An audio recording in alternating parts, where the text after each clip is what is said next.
Hi అండి అందరికీ. Summer special mango ice cream చేసుకున్నాము.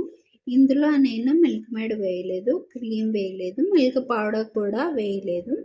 చాలా తక్కువ ఐటమ్స్ తోటి ఇంట్లోనే ఈజీగా మ్యాంగో ఐస్ క్రీమ్ చేసుకోవచ్చు.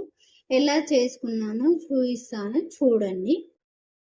ఒక గిన్నె పెట్టుకొని అందులో 1/2 లీటర్ పాలు పోసుకోవాలి. ఇది ఫుల్ ఫ్యాట్ మిల్క్.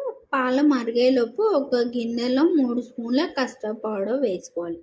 ఇది మ్యాంగో కస్టర్డ్ పౌడర్. ఇప్పుడు కొన్ని వాటర్ పోసుకొని గడ్డలు లేకుండా కలుపుకొని పక్కన పెట్టుకోవాలి.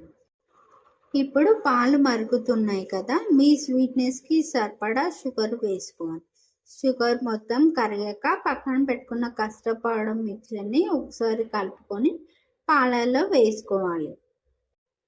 కస్టర్డ్ పౌడర్ మిక్చర్ పాలల్లో మంచిగా ఉడికి చిక్కగా అయ్యాక స్టవ్ ఆఫ్ చేసుకోవాలి. ఈ కస్టర్డ్ పౌడర్ మిక్చర్ చల్లగా అయ్యే వరకు గాలికి పెట్టుకోవాలి. ఇప్పుడు ఒక తీయని మామిడికాయ తీసుకొని పొట్టు తీసి చిన్న ముక్కలుగా కట్ చేసుకోవాలి. కట్ చేసిన మామిడికాయ ముక్కలన్నీ ఒక జార్లో వేసుకోవాలి. ఈ మామిడికాయలన్నిటిని మెత్తగా మిక్సీ పట్టుకోవాలి. చూడండి, ఇలా మెత్తగా అవ్వాలి.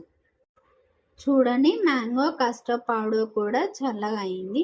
ఇప్పుడు ఈ కస్టర్డ్ పౌడర్ మిక్చర్ని జార్లో పోసుకొని మిక్సీకి పట్టుకోవాలి. చూడండి ఎంత క్రీమ్గా వచ్చిందో. ఇప్పుడు ఒక బాక్స్ పెట్టుకొని ఈ మిక్చర్ మొత్తం అందులో వేసుకోవాలి.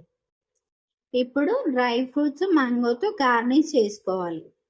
ఇప్పుడు ఒక అల్యూమినియం కవర్ పెట్టుకోవాలి. బాక్స్ క్యాప్ పెట్టుకోవాలి. ఇప్పుడు ఈ బాక్స్ని 8 అవర్స్ డీప్ ఫ్రిడ్జ్లో పెట్టాలి. 8 అవర్స్ తర్వాత చూపిస్తున్నా చూడండి, ఐస్ క్రీమ్ ఎంత క్రీమ్గా వచ్చిందో. Summer special mango ice cream ready అయ్యింది.